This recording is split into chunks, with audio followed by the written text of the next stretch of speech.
Hi everyone, I'm Brandon Clark with Slacker Racing Development.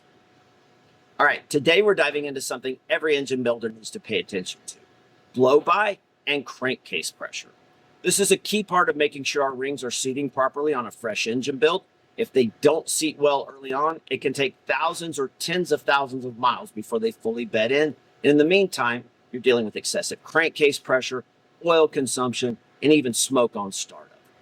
To monitor this, we've set up a digital manometer to measure crankcase pressure in a controlled way, and I'll walk you through exactly how we have it set up and why. The air-to-oil separator, or AOS, is responsible for bleeding off crankcase pressure while keeping oil from getting sucked into the intake manifold. But for testing purposes, we want to isolate crankcase pressure, so we've plugged off both the AOS outlet and the port where it would normally connect to the intake. Now then, to control how much the crankcase can vent, we've drilled a 7/64 hole in the oil cap. That small hole becomes the only bleed off for crankcase pressure, allowing us to measure how much blow by the engine is producing using a digital manometer. So what are we looking for?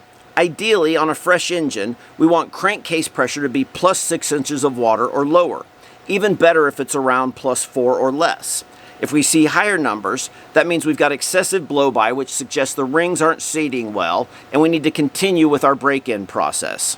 If we don't, the engine's in for an extended break-in period, or maybe never fully beds in properly. Getting the rings to seat properly isn't just luck. It's all about the break-in process. Here's how we break in every engine on our dyno. First, we warm the engine up at idle for 5 minutes to get everything up to operating temperature. Then we bring it up to 3,000 RPM while applying about 75 pounds of load using our dyno. This increases cylinder pressure, forcing the pistons against the cylinder walls more effectively. That pressure helps the rings wear in evenly, ensuring a better seal between the rings and the cylinder bore. We run it at 3,000 RPMs for 30 minutes and then take a blow-by measurement at idle while the engine is still hot. After that, we let the engine cool down fully before repeating the process. Typically, after 2 or 3 sessions, we see good blow-by numbers and know the rings have seated. If the engine is headed straight to a track or race car, we'll run it through the break-in cycle a couple or more times to ensure it's fully broken in and ready for max performance. And this is why monitoring crankcase pressure is so important. If an engine isn't broken in properly, you're going to see higher crankcase pressure from blow-by, which means more oil is getting pushed into the AOS. From there, it makes its way into the intake manifold and can drip down into the cylinders, causing smoke at startup, which is something nobody wants to see. By keeping an eye on these numbers during break-in, we get a real-time look at how well the rings are sealing and can adjust our process as needed.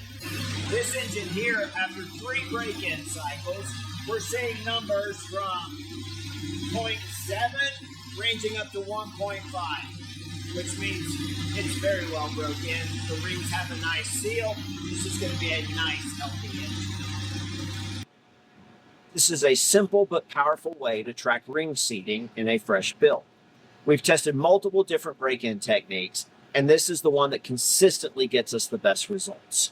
If you're interested in discovering more ways to use data to measure and optimize engine performance, stay tuned. There's plenty more ahead. Let me know if you've got any questions, and I'll see you in the next one.